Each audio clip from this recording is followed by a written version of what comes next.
Bom, pessoal, visto então a parte 1 do sistema nervoso, vamos ver então agora a parte 2. Então, o sistema nervoso, nós vimos que ele é formado por um sistema nervoso central, periférico e o sistema nervoso autônomo. Nós vimos então primeiramente o sistema nervoso central, o encéfalo, e agora nós vamos ver a medula espinhal, que faz parte também do sistema nervoso central. Então está aqui a medula espinhal, dentro aqui do canal vertebral. E saindo aqui, nós temos os nervos espinhais, 31 pares de nervos espinhais, e aqui os gânglios. Então a medula espinhal, ela tem origem aqui no bulbo, no mielencéfalo, e ela termina numa parte inferior, na altura da primeira e segunda vértebras lombares, em forma de um cone, denominado de cone medular. Então, a medula espinhal é considerada uma via que comunica o cérebro com as partes do corpo. Então, nós temos aqui a medula espinhal, os nervos espinhais, e aqui a sua porção terminal, que é chamada de cone medular, na altura da primeira e segunda vértebras lombares.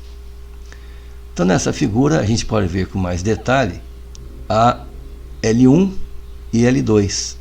E aqui a medula espinhal, terminando aqui na altura dessas duas vértebras lombares. Ela termina aqui, nessa região, e depois tem aqui um filo, chamado filo terminal. Temos aqui uma pessoa sentada e ela vai ser anestesiada aqui numa região chamada espaço ou cavidade epidural, que é o espaço entre a dura mater e as paredes do canal vertebral. Vejam que a agulha é inserida aqui entre a L2 e a L3, porque a medula termina entre L1 e L2. Então, estas anestesias, ou mesmo exames que se faz para remover o líquor, agulha inserida entre a L2 e a L3, porque a medula termina entre a L1 e L2. A medula espinhal, ela tem uma dimensão, um comprimento, como nós podemos ver aqui nessa figura, de 40 a 45 centímetros. Isto no adulto. Aqui nós estamos mostrando aqui numa criança o início da medula e o final. Então, num adulto, seria em torno de 40 a 45 centímetros de comprimento. O cone medular, que é esse cone aqui, é a parte terminal da medula, que tem a forma cônica. Por isso é chamado de cone medular. E depois nós temos aqui o filo terminal, ou filamento terminal, que é a parte do cone medular que se prolonga até o cóccix. A divisão da medula espinhal se faz em 5 regiões. Então nós temos a região cervical, torácica, lombar, sacral e coccígea. Então, aqui região cervical, dorsal, região lombar, sacral e coccígea. A cauda equina, ela é formada pelas raízes dos nervos lombares, sacrais e coccígeos, que é essa região aqui. Seria a região terminal dos nervos espinhais, da região lombar, sacral e coccígea. Então, é a cauda equina, porque se assemelha aqui a uma cauda de cavalo. A medula espinhal, num corte transversal, nós temos aqui a substância cinzenta, que é esta aqui, e aqui a substância branca. olhando aqui por cima, substância branca, e aqui a substância cinzenta. Então a substância cinzenta é formada por corpos celulares, que são os neurônios. E a substância branca é formada por axônios, fibras nervosas que contêm a mielina, vias que levam e trazem estímulos para o cérebro. Então a mielina é uma membrana plasmática característica de células especiais que envolvem o axônio e certos neurônios. Colunas posterior, que é essa daqui, que é sensitiva. A anterior, que é essa daqui, é a motora.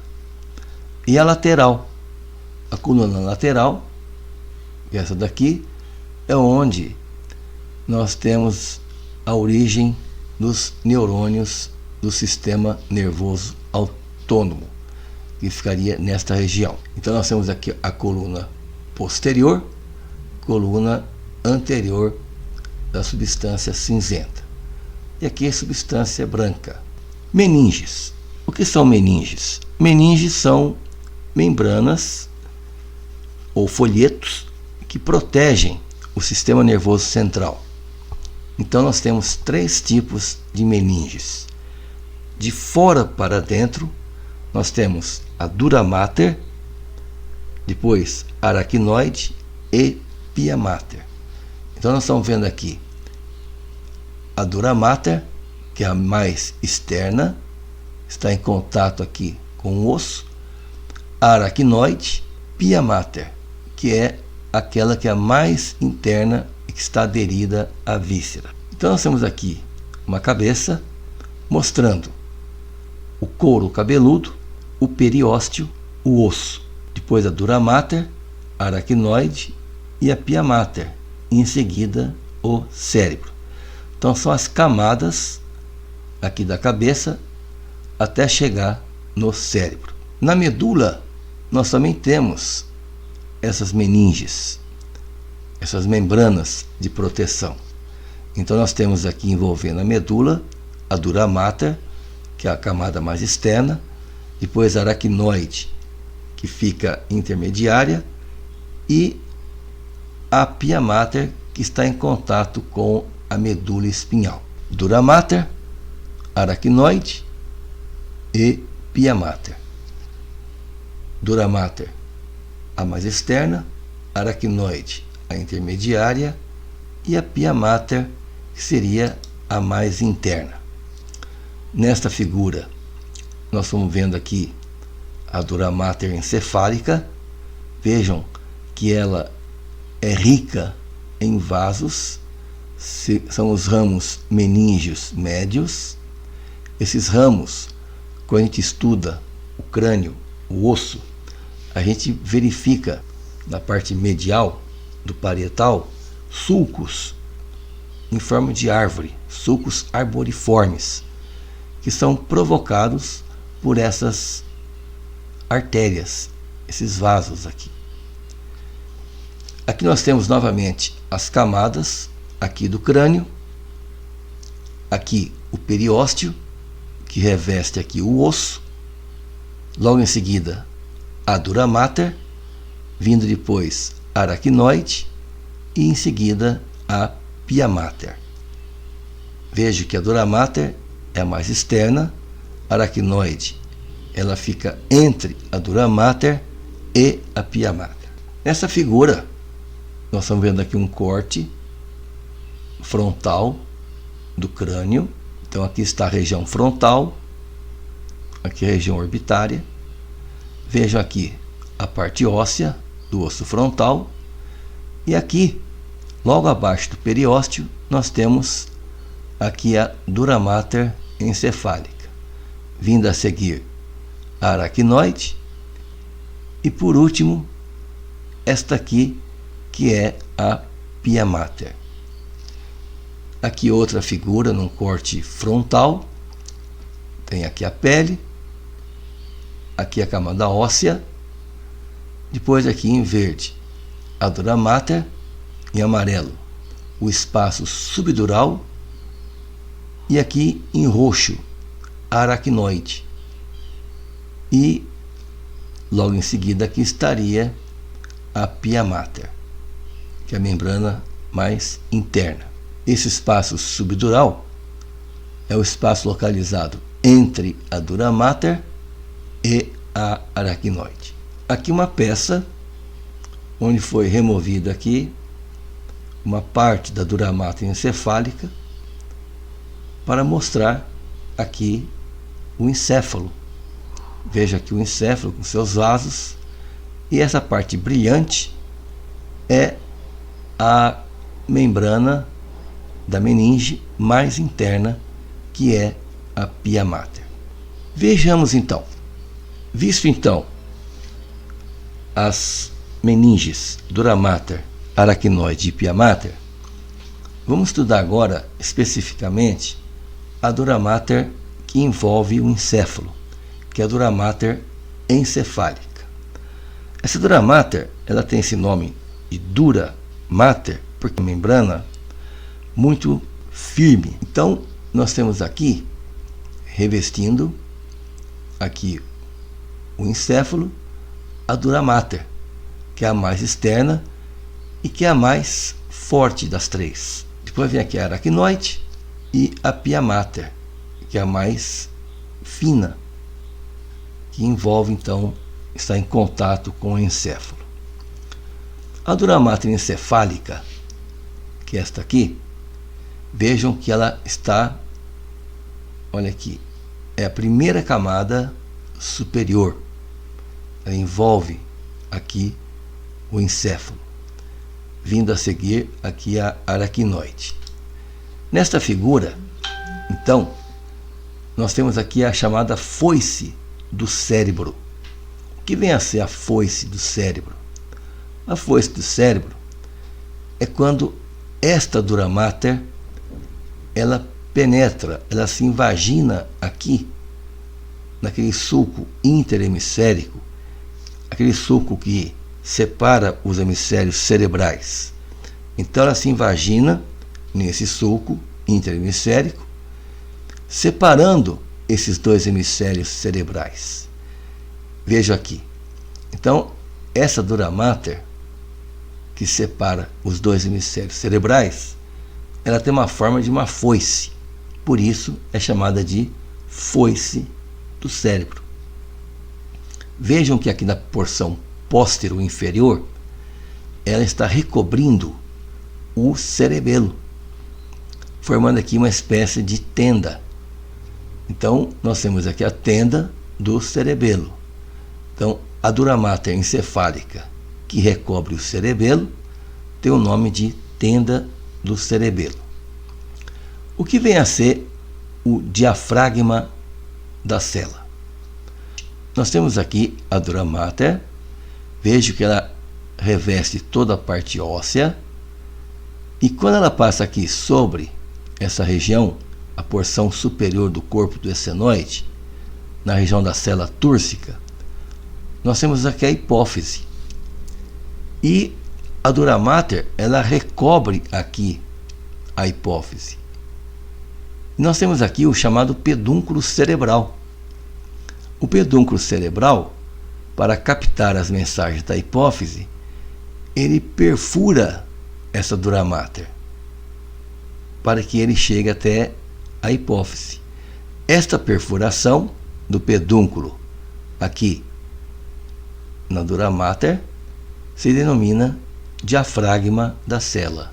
Os seios da dura mater, nós vamos estudar lá no sistema venoso e arterial da cabeça e pescoço, são folhetos da dura mater, um desdobramento que forma canais que vão recolher todo o sangue venoso do encéfalo.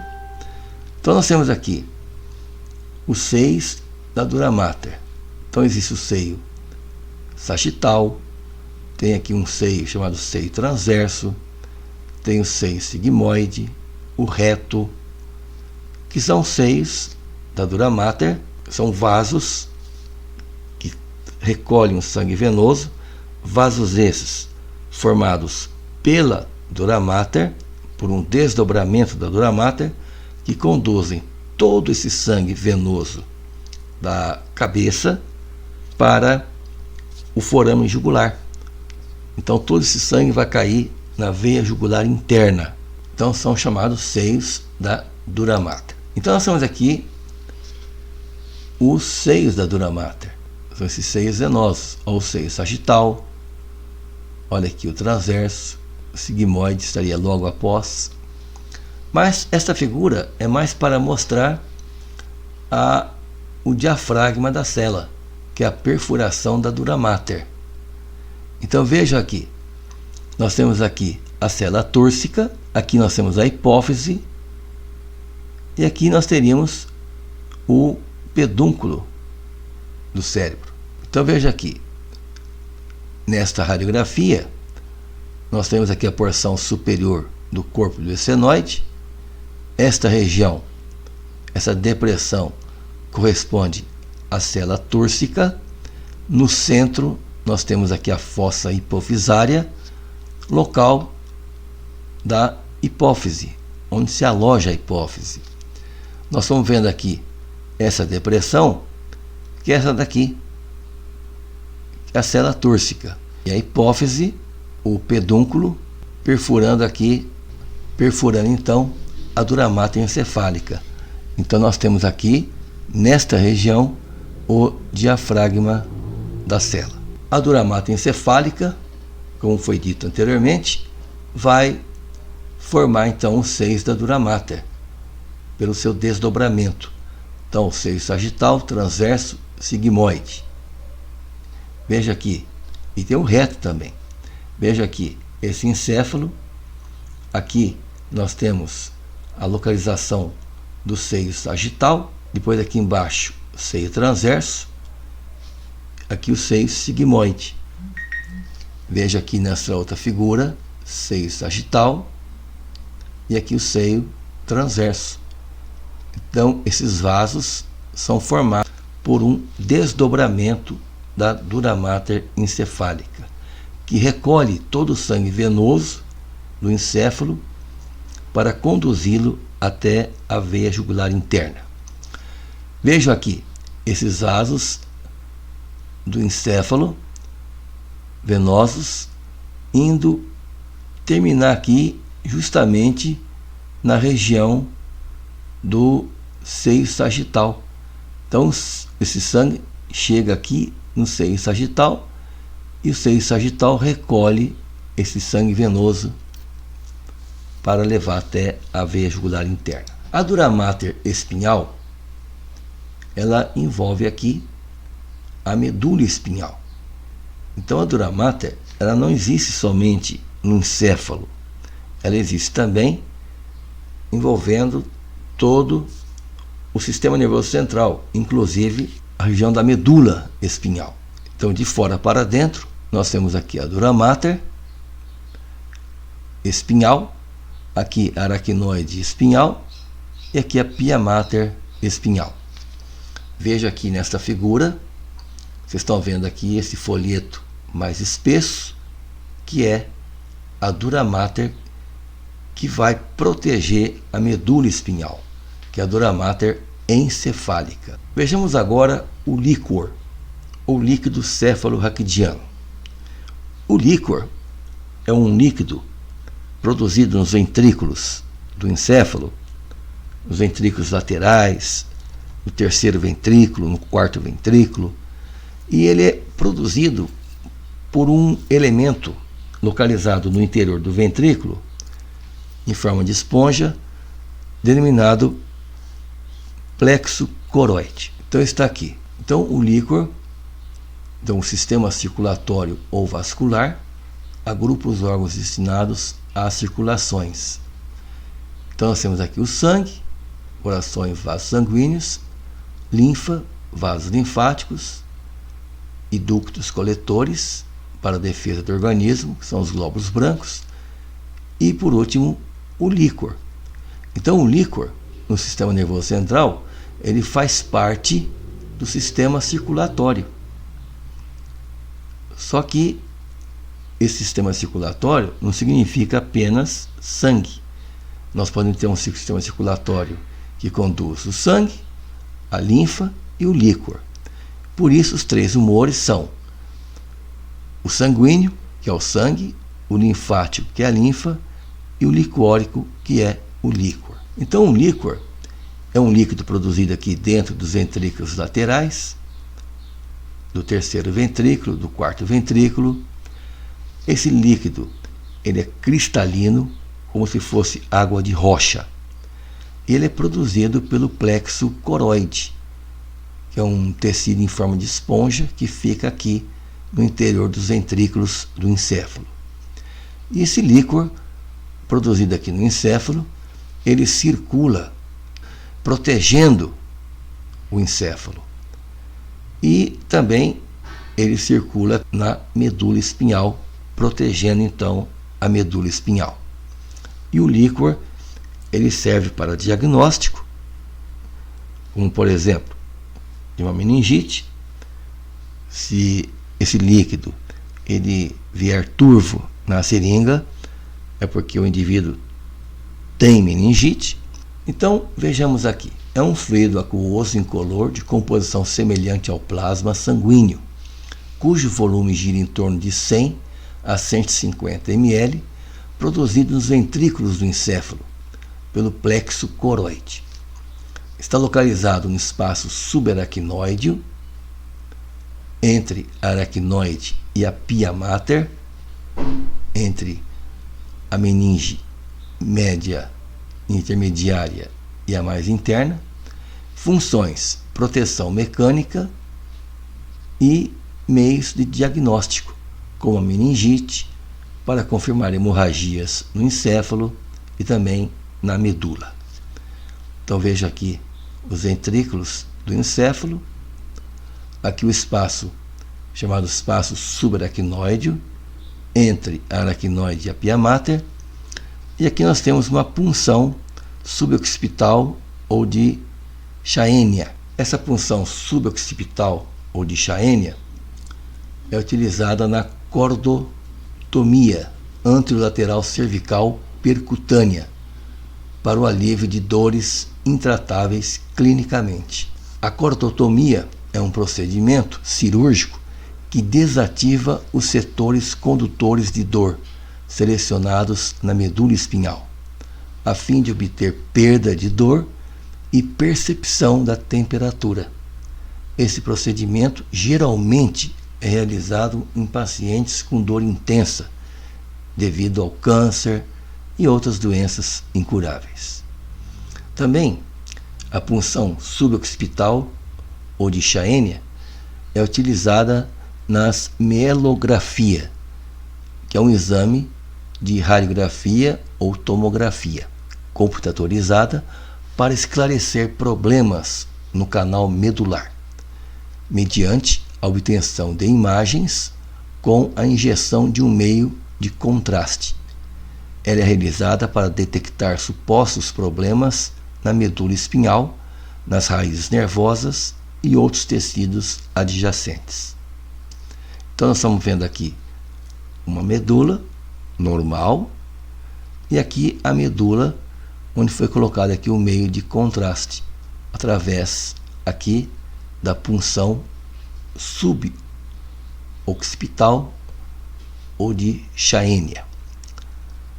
A coleta do líquor para exames, como nós falamos anteriormente. E com isso nós encerramos então a parte 2 do sistema nervoso.